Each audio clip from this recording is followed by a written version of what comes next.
ሰላም ጤና ይስጥልኝ የፍኖተ ዲሞክራሲ ሬዲዮ አድማጭና የፍኖተ ራእይ ተመልካች ኢትዮጵያውያን በሙሉ እንደምን ሰነበታችሁ። ውድ ኢትዮጵያውያን በኢትዮጵያ ሕዝባዊ አብዮታዊ ፓርቲ ዙሪያ ጥያቄዎች ካሏችሁ በስልክ ቁጥራችን 202 291 4217 በኢሜል አድራሻችን efdpu@aol.com እንዲሁም በፌስቡክ አድራሻችን ፍኖተ ዲሞክራሲ ፍኖተ ራእይ ላይ ያደርሱን። የዩቲዩብ ገጻችንን ሰብስክራይብ፣ የፌስቡክ ገጻችንን ደግሞ ላይክ እና ፎሎ በማድረግ አዳዲስ ፕሮግራሞቻችንን መከታተል ትችላላችሁ።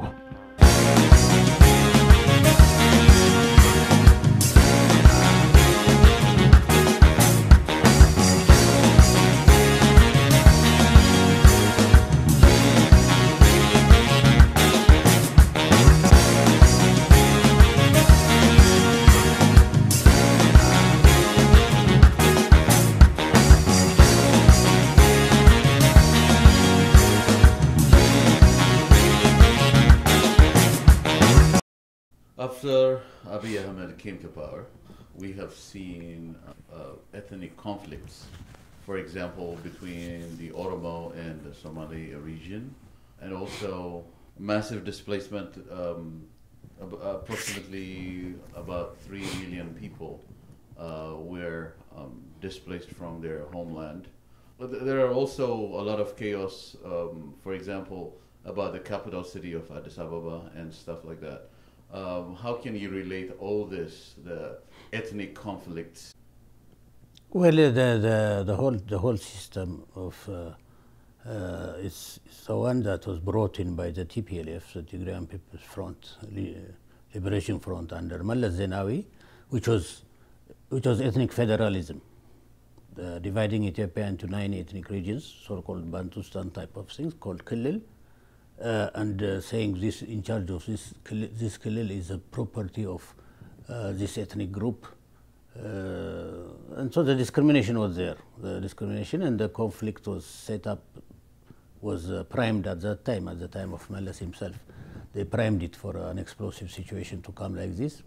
So now the regime in power in Addis Ababa is an ethnic regime. It believes in Oromo supremacy, Oromo domination of other peoples. It believes also in the displacement of people to take away their land. There is nothing about it. And before, all the bureaucracy, all the institutions, everything was run by people coming from the Tigray region of Meles. Now it is by Oromo appointees of this pseudo-new, because it has been there in the system for the last 27 years, pseudo-new elements. So they are very greedy, they are very inexperienced and fast also in their desire to acquire as much power and property as possible. So they have led to this displacement of 3 million people, the biggest number I think in the world at this time. And then the very violent groups have been set up by them. Government propagated sponsored militias, and these extremists who have been called in from abroad have been let loose on the people. So they go around massacring people, especially the Amhara people, especially Amharas, whom they hate, and so this is a system that existed, dividing the people, and that can only continue by dividing the people along that line. And so they promise an election next year. The whole country is in turmoil. The rule of law is broken. There is banditry and there is killing and there is as you said, ethnic conflicts sponsored by them. There is no peace, there is no stability, there is no democratic institutional laws for election. So they want to say, well, we're going to have an election, which they will win, of course, hands down. They will win it 100%, not maybe 100%, as before, but they will win it. So that's not a substitute for a transitional process involving transitional people's government, what we demand and what the people demand. So it's a dictatorship which was made, which was there even before the guys assumed power. And that's what we said. From the beginning we said, let's have a peaceful transition. As we said during my last time and the direct time, let's have a peaceful transition involving all forces, not dominated by any force, by any ethnic group, or by foreigners. They refused. So chaos will continue. The chaos will continue. What we predict is not prophecy, it's the reality. Any sober man can sit down, or human being can sit down and analyze the situation, unless some interest guards, shields him from seeing the thing. The reality says more of the chaos will continue, more bloodshed will continue, more conflicts will be there, and the demise of the new so-called new elements will come in the end, or the country will be one of the most destabilized and war-torn regions in the Horn of Africa. Okay. A lot of people mentioned that recently, especially after the displacement and the ethnic conflict, they are saying the only change that we're seeing is from one ethnic front to another. That means from TPLF to Ohadid, or including OLF, Oromo Liberation Front, and others. Well, first of all, I would like to say we never equated, for example, the TPLF, the Tigrayan People's Liberation Front, so-called front, with the people of Tigray. Even though they claim to represent the people of Tigray, that they are Tigrayans because they stand for Tigray and all this. What the benefits from this regime went to themselves, to their small group of cronies and loyalists, and to their party apparatus and supporters. That is all. The people of Tigray are not in such a better and good condition than other people.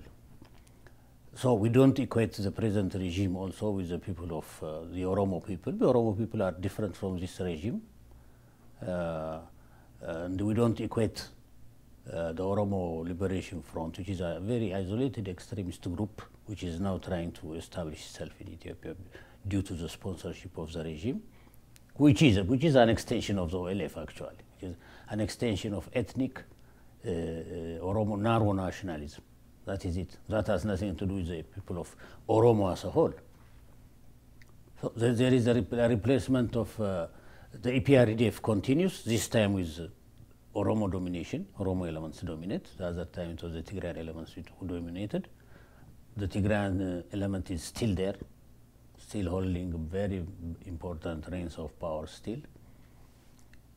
So this TPLF EPRDF system as a system is continuing. This is what we oppose. This is what the people did not ask for. The people said, we don't want this. We want it removed. We want a democratic system set up. But the way the system was set up by the TPLF and EPRDF from the beginning was on ethnic-based federalism, which was not actual federalism, which was dominated by the TPLF itself. But then again, the division is there. The ethnic conflict and the ethnic competitiveness was nurtured by themselves and sponsored also.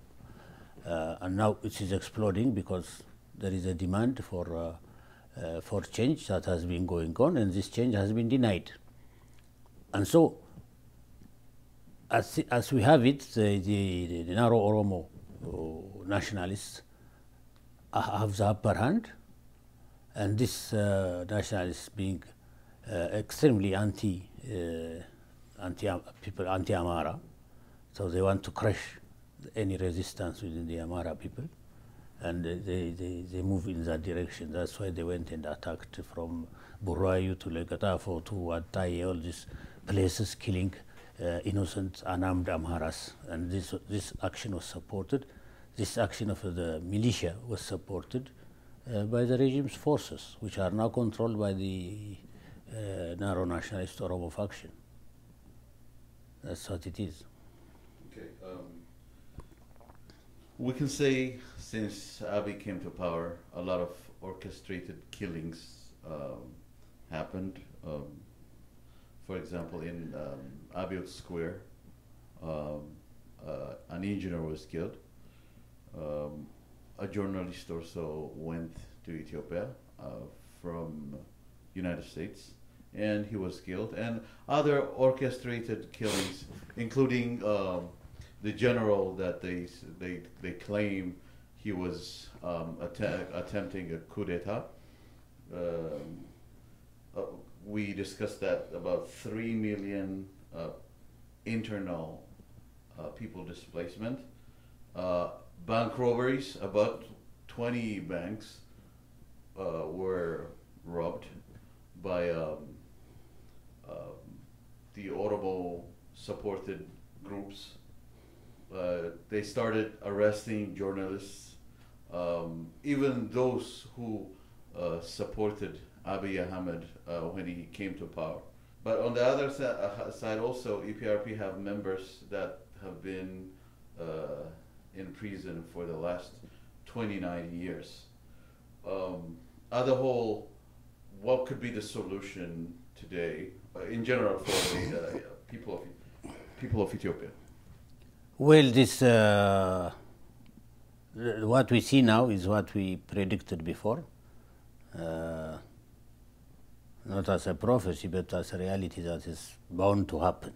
You know, because it was clear, because the nature of the regime and how these guys came to power and who were they, and what did they really do. In the newspapers, in Western newspapers, they have done a lot to reform. They even present it as if people are resisting the reforms, that they have been jolted awake and that they can't take the reforms because they are so fast and so sweeping. This is a propaganda, PR thing. It's a lie. It's fake news, what they call fake news. They spread these fake stories, and they build on that.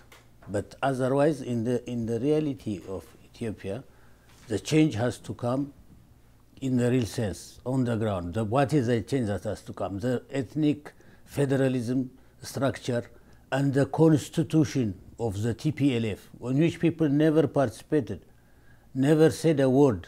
Now the Prime Minister in Addis Ababa is saying anybody who touches this constitution is the enemy of Ethiopia. We'll defend it. It came with our blood, you know, which is a stupid thing to say, because people have the right to say this constitution, we don't want it. That people are sovereign, not any stupid organization making its own constitution and imposing it on the people. That's dictatorship, as far as we know. So the fundamental change is not there. There is no direction towards fundamental change. They are trying to make up, to cover it up with propaganda and put these guys back in power as legally elected entities. For the last 27 years, Meles Zenawi has been cheating every election. He has been stealing the vote of the people.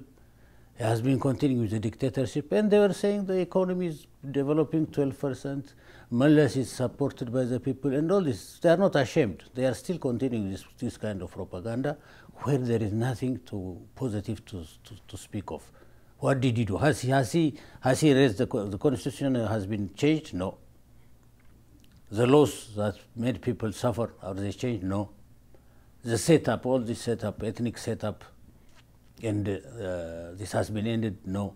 Has the corrupt TPLF and other officials, including the Oromos or PDO, to which this Prime Minister belongs, have they been arrested? No. Just showcases here and there, but the others are intact, and our stolen money is never in the hands of the people. The system is not changed in any way. Yes, that's a PR thing, propaganda, bless, you know, going here and there, trying to be humble and talking to people, and this is populist thing. It's a populist drama, and we are fed up with that. So nothing changed. The killings will continue because they have to. That's the way they rule. That's the way they rule. Now they are trying. It is not individual killings or assassinations by squads. They are doing it by invasion, like they did in Bahar Dar. they came in by force, killed the general who was resisting them and opposing their rule, talked about a ridiculous thing called coup d'etat in a region. In that way, it never happened. This must be a very peculiar and a new drama staged by them. And they arrested thousands of people and used it as a pretext to arrest other people who were opposing them in Addis Ababa. A lot of people who were there had nothing to do with the clashes in Bahardar. And they are continuing to arrest, and then the whole plan is to disarm the people in the Amara regions and to impose their rule. And so they are so expansionist, they are saying everything is ours. They are concocting a new history, new version of the Ethiopian history. So they claim Oromo areas in every part of Ethiopia. It's worse than TPLF.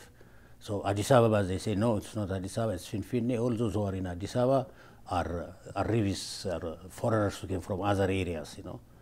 Alien to Addis Ababa. Oromo must be Oromo, the name must be changed. This is what they are trying to do. They are even trying to change the number of people, the population makeup of Addis Ababa itself by bringing in thousands of Oromos from other regions and settling them there, and by chasing out non-Oromo people from many places so that they claim the land after as theirs. This is what is happening. So it's a very crude, ethnic chauvinist, short-sighted regime which is continuing. Its name is EPRDF, by the way. It's the same. EPRDF was set up by the TPLF. And TPLF is still a member of this setup. So there is no change. They are trying, the Westerners have a very big task, trying to convince the world. Actually, they are trying. They have the power, the propaganda machinery, the propaganda muscle and reach, but they are trying. Their attempt to convince this a new thing has happened in Ethiopia. Ethiopia is changing. Democracy is coming there. It's not going to work. So, yes or no question. Do you think we will have a true, fair election if things continue like this in 2020? There never was a free and fair election under TPLF and APRDF. The APRDF is still in power. There will be no free election and fair election. Free and fair is just out of the question. Okay. As you mentioned earlier, a week ago, the regime in Addis Ababa, headed by Abiy, announced that there was a coup attempt by one of the Amhara military generals. First of all, what is a coup d'etat? And secondly, can we say there was a coup d'etat regarding what the government media and some Abiy ministers are saying? No, to begin with, a coup d'etat it's a French word. Coup means action. D'etat means against the state. Etat means state. So it is a violent action against a state to change it or replace it. It's not a regional town or administrative or killing 2 or 3 people here and there. No, it is not. You take over the machinery of the state. You suspend the constitution. Nobody is going to tell any African what a coup d'etat means. We know it. We have been living with coup d'etats all over the continent. So there was no coup d'etat. What they want was to take action against this general and his followers who were opposed to the TPLF, especially, and all the actions of the new, so-called new regime against Amharas. And that they want to crush that. And the other ones who opposed all this action against Amharas were conscious of this and preparing to withstand against it. So early on, they had to crush this part of the dissidence that was being shown, and the TPLF also, because the TPLF has also land interest in the Amhara areas. They have taken a lot of land, claiming it is to be Tigrayan, and this is opposed by many people in the Amhara areas. So they wanted to crush this budding Amhara resistance, as they say, bring in their forces under the pretext of a coup, disarm people, and arrest a lot of people and have a repressive domination. That's all. That's this ridiculous talk of a coup d'etat. There is no coup d'etat. You don't have a coup d'etat in a region. You don't have a coup d'etat by shooting 2 or 3 people. That's not a coup d'etat. So this is just, you know, it's funny that those who know better echo this and say, oh, there was a coup d'etat in the Amhara region. You see, which is ridiculous. It shows you how much those with interest in these guys in this regime go to the ridiculous level and lengths to shame themselves with lies and stupid propaganda. All right, thank you. The other question will be the foreign involvement in Ethiopian politics. You mentioned a lot of Western countries that have been involving in Ethiopian politics. So, did we gain as Ethiopians because the Westerners involved, or did we lost? What can you say? No, foreign interference in Ethiopia has always been bad for Ethiopians and for our country. We have seen it before. We have fought many wars against foreign invasions, and we have been very much affected by this. Mussolini's invasion killed 1 million Ethiopians in terms of numbers. British invaded, and Tedros committed suicide. They were trying to also occupy us and to do damage. And they stole most of our treasures and properties and took them back to London. The interference has been bad because the interference has been in support of dictatorial regimes. In 1960, when Mengistu and Girma Manouai led coup attempt was made, it was foiled. And the emperor was brought back with the support of the USA. And then the support of the USA to Meles regime was total, like it is now. And that is bad because it has nothing to do with the interest of the Ethiopian people. They don't care about the interest of the Ethiopian people anyway. That's a fact. That's what we oppose. That's why they call us names and they want to isolate and destroy us all these years. Because we say what we see. In Africa, we oppose the system of apartheid, which they supported. They killed Lumumba. They ousted Nkrumah. Anything beneficial to Africa was destroyed by the imperial and the neo-colonial powers. That's a fact. Nobody can deny. So we in Ethiopia gain nothing. We have the Chinese now. We are not gaining anything from the Chinese. Maybe they build roads that don't even last that long. And they give them aid. We are the most indebted country in Africa, for that matter. And so if you see, there are buildings, there are roads, there are some which people cannot even afford. The IMF says the Ethiopian economy is growing by 9% this year. That's not the reality in Ethiopia. In Ethiopia, people are impoverished more than ever before.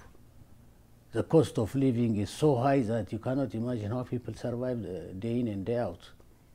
You have close to 1 million children and other people on the streets. We have 3 million internally displaced people. We have wars and conflicts going on almost all over Ethiopia now. There is no foreign currency. They have stolen it all. Economically, we are in a very bad and dire situation. Electricity is rationed. There is no clean drinking water. I can go on and on and on. Nothing has really changed except on the level of propaganda and claims. So,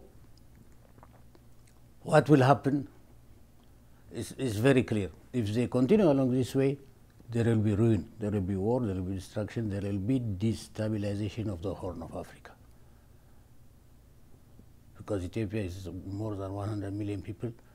There is a lot of arms in Ethiopia. And once the conflagration is set, nobody can stop it actually. This is one way. The other way is to accept the rights of the Ethiopian people, their demand for a democratic government, and support this democratic process. The democratic process in Ethiopia is not against America or the interest of mutual interest, beneficial interest with other countries. No. You can have mutually beneficial relationship and interests, and we can live in peaceful coexistence, as they used to say in the past. Peaceful coexistence can be a reality. You should not oppose the demand of the people. You should not support dictatorships. They should not do that. Now, if this, who was Under Secretary of African Affairs and who was instrumental in bringing TPLF to power, the man called Herman Cohen, now said this is really a coup d'etat, an attempt by the Amharas to regain their hegemony over the Ethiopian people. You know, this is stupid. Of course, the guy is now a lobbyist for a whole bunch of African dictators, and the guy is after money. You can understand his interest, but to lower himself to this level of ignorance and partisanship, you know, it's a little bit unbecoming for people who claim to be diplomats or who have the interest of people at heart. But anyway, he's a lobbyist for African dictators, and one cannot expect much from him. But from the policy of governments, they are short-sighted. They support dictators over the people, and in the long run, then they benefit. They reap what they have sown, winning the hatred of the people towards them. So this is the reality as we see it, and we say it as we see it. Our interest has been from the beginning, from our formation of our party, the interest of the Ethiopian people and the interest of Ethiopia as a country. Ethiopian people, we mean all the Ethiopian people. We don't distinguish and differentiate between ethnic groups. We have never done that. We will never do it. The interest of Ethiopia, the interest of the Ethiopian people. This is what pushes us, and this is what makes us take a stand. So we take a stand against what is going on in Ethiopia now, because it's a regime that stands against the interest of the Ethiopian people and Ethiopia and of Africa also, because it is also allied to Saudi Arabia and the United Arab Emirates, who are wreaking havoc in Yemen and spreading war and interfering in the internal affairs of a lot of African countries.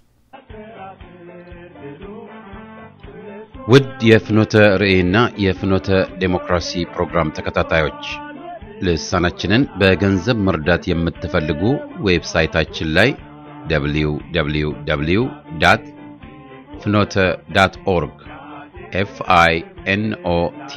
finote.org በመግባት እና ዶኔት የምትለውን ማመልከቻ በመጠቀም የምትችሉትን እንድትረዱና ፕሮግራሞቻችን ይበልጥ ይሰቡ ዘንድ በነጻነትና የሚዛናዊ መረጃ እጦት በሚሰቃየው ኢትዮጵያዊ ሁሉ ስም እንድትተባበሩን እንጠይቃለን። ፍኖተ ርዕይ እና ፍኖተ ዴሞክራሲ ሬዲዮ የኢሃፓ ልሳን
እንጮኻለን።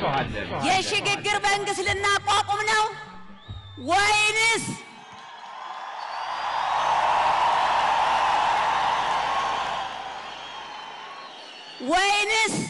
በነበረው ወይም ደግሞ በተቀደደልን ቦይ ልንፈስ ነው?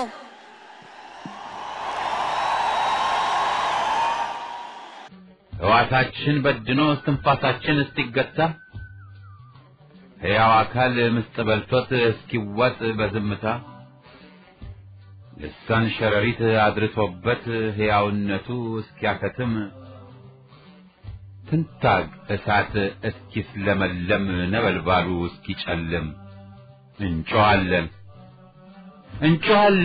እውነት ትውጣ ፍትህ ታብብ እንላለን። መንጋጋ መንጋ ጨላችን በቦክስ በሰደፍ ቢወልቅ በትንታግ የጥይት አረር የራስ ጥላችን ቢሰነጠቅ በመራጃ ዘነዘና ጽኑ አጥንታችን ቢጨፈለቅ በሰይፍ በሰላ ሳንጃ ለምለም ስጋችን ቢጨቀጨቅ እንጮኻለን ለእውነት ለሐቅ እንሞታለን። እንጮኻለን ኤሎሄ እንላለን። ደም ስራችን ተበቶ ደማችን እንደ ውሃ ቢቀዳም ሰብአዊ ክብራችን ተገፎ በቁም ስቃይ ብንቃትትም ምድረ ሲኦል ታጉረን መቀመቅ ብንወርድም እንጮኻለን አንደክምም ከቶውንም አንታክትም። የሰው ልጆች ስቃይ እሪታ ረሃብ ርዛት ዋይታ እንደ ውዳቂ በየአስፋልቱ መደፋቱ መሰጣቱ እስኪያበቃ ሰቆቃው ምሬት ሰቀቀን ዋይታው እስኪያበቃ መረገጡ በባርነት መገሽለጡ በሸፍጣፎት መሸጎጡ እንጮኻለን እንላለን። እውነት ፍትህ እኩልነት ሰብአዊነት ነፃዊነት ያብብ ይውጣ እንላለን። እንጮኻለን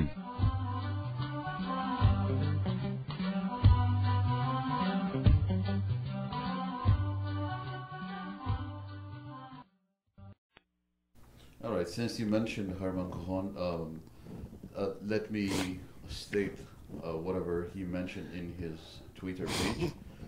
Failed coup in Ethiopia's Amhara state was an attempt by ethnic nationalists to restore Amhara hegemony over all of Ethiopia that existed for several centuries prior to 1991. That dream is now permanently dead. So, what led Herman Cajon to decide the Amhara people led this conflict or this coup d'etat?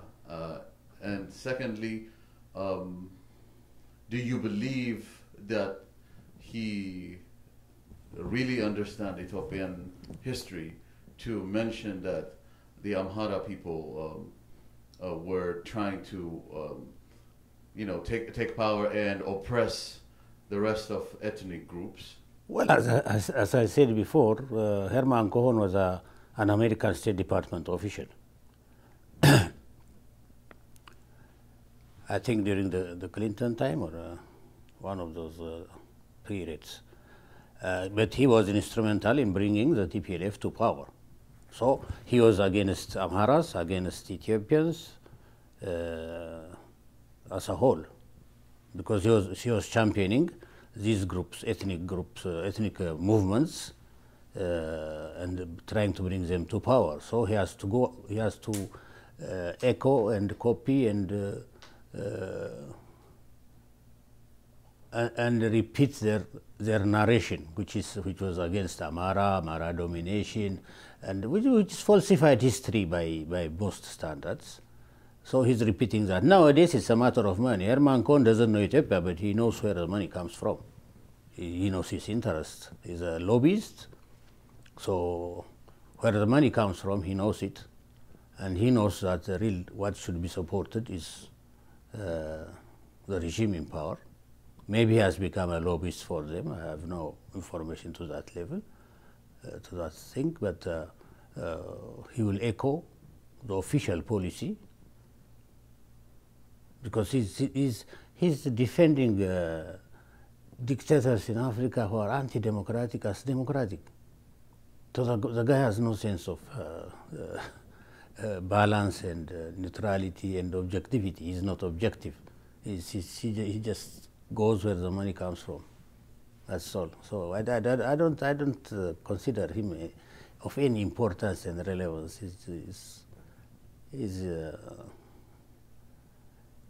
You should leave it as that anyway. Okay. Maybe he may have a misunderstanding about the Amhara people. I believe so. And many people believe that. So I just want you to mention or talk about how the Amhara people have been acting or living in Ethiopia, and were the Amhara people oppressive? That's the first question. And the second question is, Harman Kahon again was mentioning that Abiy Ahmed brought neutrality to Ethiopia. But did you or your party or even the Ethiopian people say that Abiy Ahmed brought neutrality, ethnic neutrality in Ethiopia? Well, a people as a whole being oppressive is a wrong understanding of politics and reality. You do not consider a whole people as oppressive.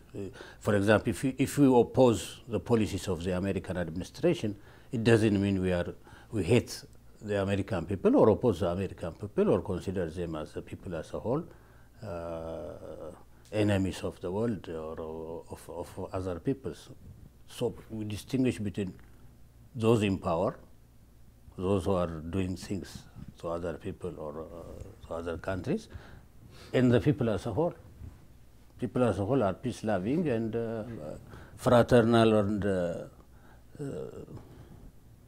honest, common sense, having common sense and not. But there are fringes. There are always fringes. There are also developments of levels of understanding, ignorance, which lead to bad sentiments. But so let us not generalize on people, because they can say the regime of this and that was bad, but they cannot say the Amhara people oppressed us, the Amhara people did that, because the Amhara people are the most impoverished people in Ethiopia. That's a fact. The condition is very, very, very bad. And it has not been, for the last 27 years, it has been a regime dominated by Tigrayans in power. So they cannot go back and say Amhara hegemony and all this. And imposing Amhara hegemony, if that was even the intention, you just do a small killing on 2 or 3 people, you kill 2 or 3 people, and then you say, oh, this was a coup d'etat to impose Amhara hegemony in one corner of the Amhara region, not even involving most of the Amhara people, not involving a very serious military, thought-out, well-planned, premeditated action. The well-planned, premeditated, thought-out, and prepared action was the one that the regime took against the general and his followers in Bahar Dar to crush. And what they are preparing and what they are doing now to crush any resistance coming from the Amhara people as a people, and the Amhara resistance in regions where they have been doing bad things, these regimes, including that of the TPLF previously. So there is an opposition to this regime, to the TPLF and EPRDF. And the Prime Minister is EPRDF from the beginning up to now. He's OPDO, meaning Oromo, narrow nationalist. And he shares and encourages the politics of the Oromo Liberation Front, which wants to destroy the Amharas and which wants to separate from Ethiopia and form its own state called Oromia. That he shares that with them. There is no denying this. That has been now totally proven, and people believe it. So it is not a matter of misinformation on the part of Herman Cohen, who was in charge of African affairs and was getting all the CIA and all other briefings and what have you. He is well informed, but he knows where his bread is buttered. That's all. What can you say about the current Sudanese people movement towards forming transitional government. You mentioned that EPRP have been trying to form transitional government in Ethiopia, and I believe it's a good thing and an encouraging thing to see transitional government formation in Sudan. What is the Sudanese people revolution for the region and the rest of Africa? So why are some countries are trying to block the Sudanese people transition? Well, we support the struggle of the Sudanese people for a transitional civilian government. We support them. We cannot do any concrete thing now in support of them, but we give them our moral and political support, and we admire their persistence in the struggle, that they are not side-tracked by the military. We support their opposition to the military being the dominant force in the country. That is good. We support the involvement of different political groups and parties and associations in this democratic process, which is an improvement on the Arab Spring as we see it, because the Arab Spring was, as you know, it was crushed by the combination of many local and international forces, and now they don't want the Middle Eastern reactionary forces like Saudi Arabia, United Arab Emirates. They don't want the Sudanese experience to be a reality, so that it doesn't become an example to the other Arab peoples and cause havoc in their own country. So they want to crush it. That's why Saudi Arabia, United Arab Emirates, and Egypt are all in it to block it. That's why we also made a statement saying, don't accept the mediation of the Ethiopian regime, because they are linked to these forces, and in the end their plan will be to keep the military in power and derail the ongoing Sudanese revolutionary process. This is what we have done. We hope they will succeed. Then that will be a good example for Ethiopia also, to encourage the struggle in Ethiopia. And then a democratic government in the Sudan means Ethiopians then will also discuss with this government question of land taken by the Sudan, given to the Sudan by the Meles regime, how to go about it, how can we exist as good neighbors, helping one another. This we can do it with a democratic government, not with Omar al-Bashir or with the military who are trying to keep power in their hands. So we support the Sudanese experience very much. But as I asked you earlier, why are these countries or some group of people are still supporting the military group? Yeah, because the interest of a genuine Sudanese democratic government will be anathema to them, because they want Omar al-Bashir, a dictator who follows their dictator, who sends soldiers to Yemen in support of Saudi Arabia. The others, the popular government, real Sudanese popular government, will act in support of the interest of the Sudan, above all, not follow the diktat of Saudi Arabia or America or the West or the United Arab Emirates. So they don't want a democratic and genuine government in the region. That's why they don't want a democratic and peaceful transition in Ethiopia also. They want the regime to continue, because this regime is theirs, is their baby. That was Meles was their baby. They supported Meles all the way. Against, as they say, against nature.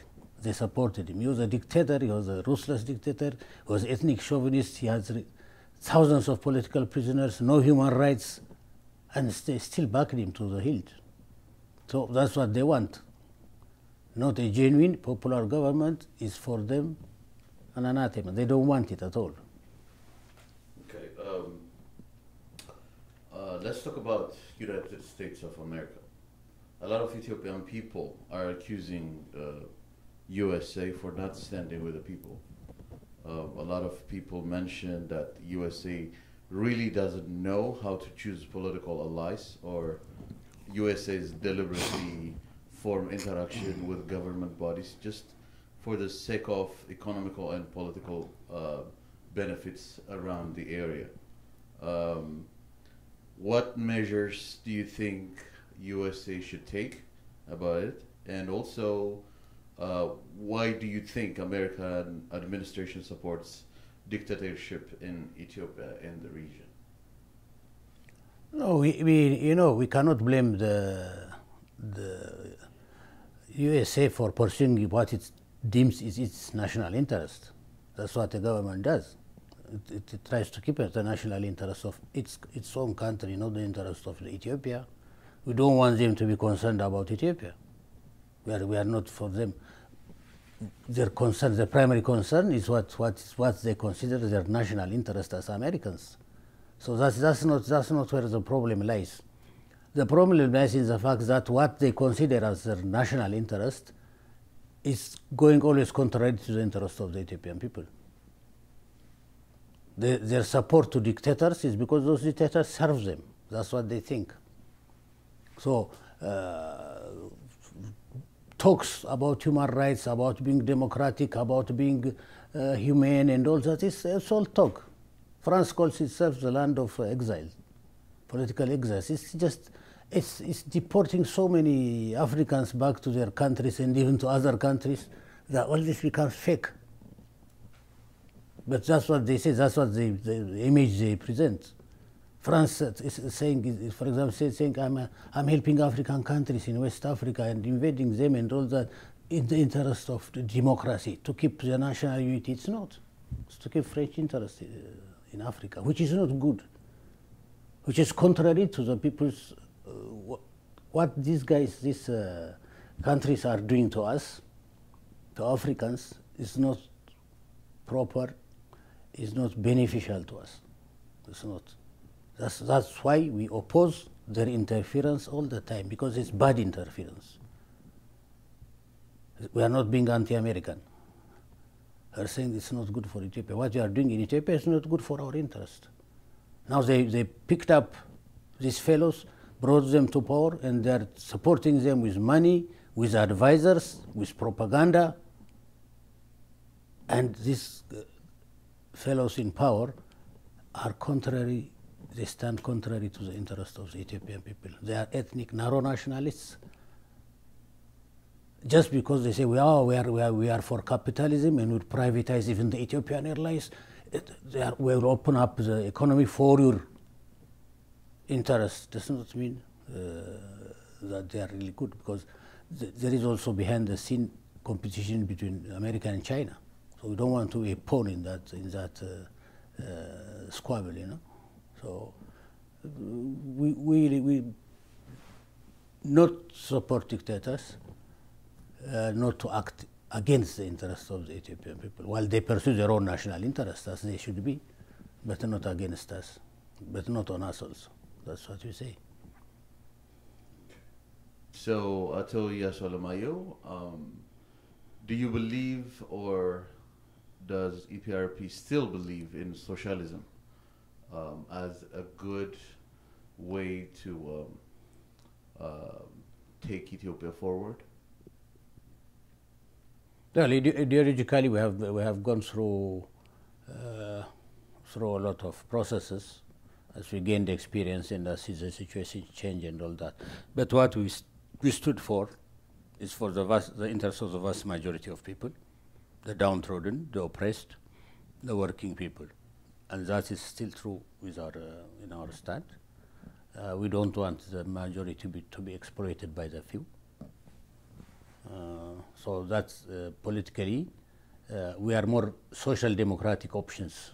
We're more open to social democratic options, and chosen this path as a proper way for Ethiopia, because we stood for mixed economy, the public and the private sectors, for political pluralism, for multi-party system. So we find the social democracy which takes the welfare of the majority of the people, and not the enrichment of a few people, as its core value. So we stand for with social democracy now. Regarding Abiy Ahmed, so recently, actually 2 days ago, he made a parliament briefing mentioning that the Ethiopian diaspora is against the government, and the Ethiopian diaspora is outside Ethiopia and still involving in Ethiopian politics and doing this and doing that. So what should be the role of Ethiopian diaspora in different countries? Well, he's wailing against the Ethiopian diaspora, but he was still, he came to America, to other countries, and he was begging money from them, and they were hailing him and all that, because he had this this attitude of trying to preach peace, love, and this is a kind of this pastoral. It's connected with his religion also, of preaching love, peace, and a sort of guru thing, yoga, and all these kind of things. So he confused a lot of people, saying, "Oh, this guy thinks things are good," but he picks from this phrase, from that, from Gandhi, from from pastors who preach these kind of things. And so the diaspora accepted him very well, from what we saw, especially diaspora in the United States. They were ready to give him the benefit of the doubt. He asked for millions of dollars in help, $1 a day, which was a very bad and stupid scheme actually. Never materialized, would never materialize for that matter. So now he is in trouble in Ethiopia because of his policies. The trouble with the Ethiopian people has nothing to do with anybody. It's his policies, his politics, the politics of the EPRDF and TPLF, which has caused all this mess. It has nothing to do with the diaspora. It has nothing actually to do with even with America or the foreign powers or this.